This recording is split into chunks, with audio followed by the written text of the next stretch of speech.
Thousands of California residents are working to figure out what is next as 5 fires now are burning in Los Angeles.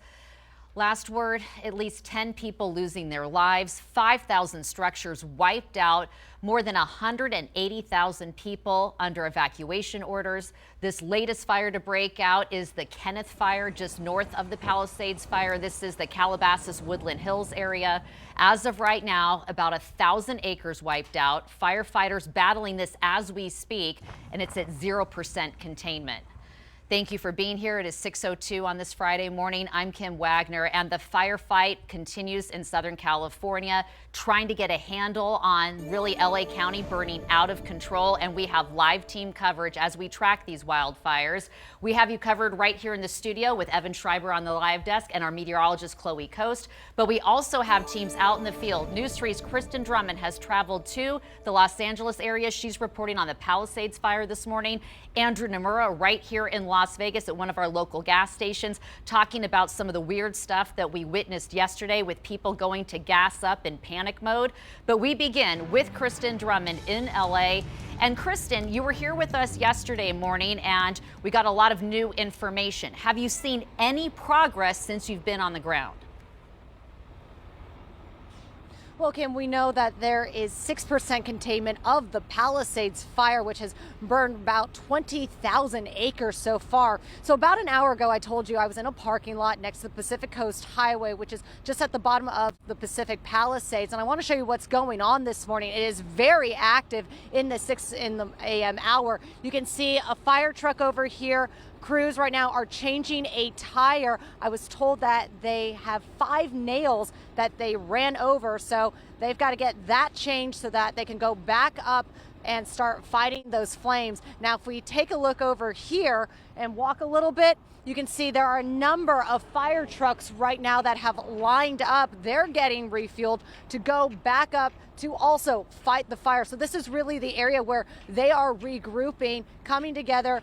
Yesterday, we also saw a food truck out here, so that allows them to just get some sustenance, take a breather, and then go back up, because we know they have been fighting this fire now for nearly 3 days straight. Now, helping with those efforts are 2 SuperScoopers. These are firefighting planes that lower into the ocean. They pick up water and then they do an aerial attack trying to douse those flames. We now know that one of those planes is now grounded after a drone hit it in restricted airspace. The LA County Fire Department posting about it on social media, saying that the wing was damaged, no injuries reported, and it remains under investigation. Flying a drone around firefighting efforts is a federal crime that's punishable up to 12 months in prison or a fine up to $75,000. Now, before the firefighters went out yesterday, they did hold a briefing. Take a listen to what they had to say about coming together and really trying to attack this.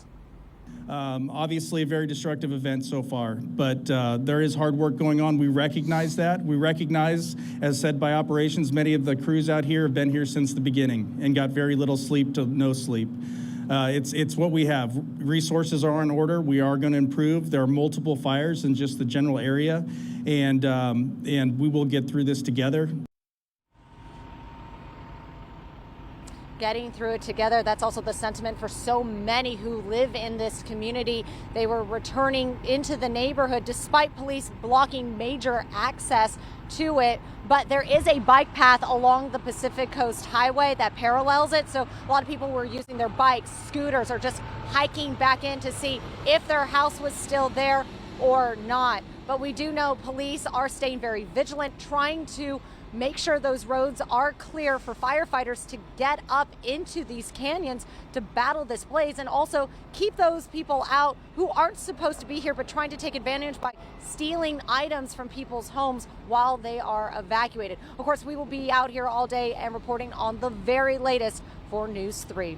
Reporting live from Los Angeles, I'm Kristen Drummond, News 3. Back to you, Kim. At least 2 people have been arrested for looting. And Kristen, thank you. Great job. We're going to see you again at 6:45 this morning in our commercial-free zone we refer to as the Morning Dash. But right now we are checking in with Evan Schreiber to get the latest from the live desk. Yeah, and let's get a look at the 2 biggest wildfires ravaging Los Angeles County right now. Kristen there dealing with the Palisades fire, the Eaton fire as well. Both those combined have killed at least 10 people, burned more than 10,000 homes and other structures. This Palisades fire, some 20,000 acres. In fact, we are watching the live footage overhead right now, and firefighters still on the front lines this morning. You know, Kristen said there's 6% containment on this fire, but it is still very, very active. As you see the camera zoom out and show you where it's burning and those flames on the mountainside there, we're still keeping watch here because no agency has officially released figures on the cost of the total damage from these fires across Los Angeles County. But get this,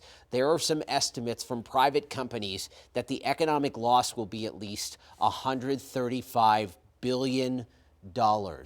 Well, let's show you what we're seeing near Pasadena. That Eaton fire that started Tuesday night has grown to more than 13,000 acres. Still no containment right now, although you're seeing some people were allowed to head back to what's left of their neighborhoods. As the Eaton fire has burned more than 5,000 structures, and that includes homes and businesses. At least 5 people were killed in those flames. Investigators still haven't revealed the cause for those big ones, the Palisades fire and the Eaton fire, although they're considering an array of possible ignition sources here, Kim. You know, in the Pacific Palisades, it's very hilly. Officials have said it started behind a home in a heavily wooded area. Still no word on whether it was intentionally started by people, though. Back to you, Kim. And you think about some of those older neighborhoods you have those power poles that do go through some, areas where it looks like the brush gets pretty close to those lines. So I have a feeling that we're going to hear a lot more on that element. Thank you, Evan.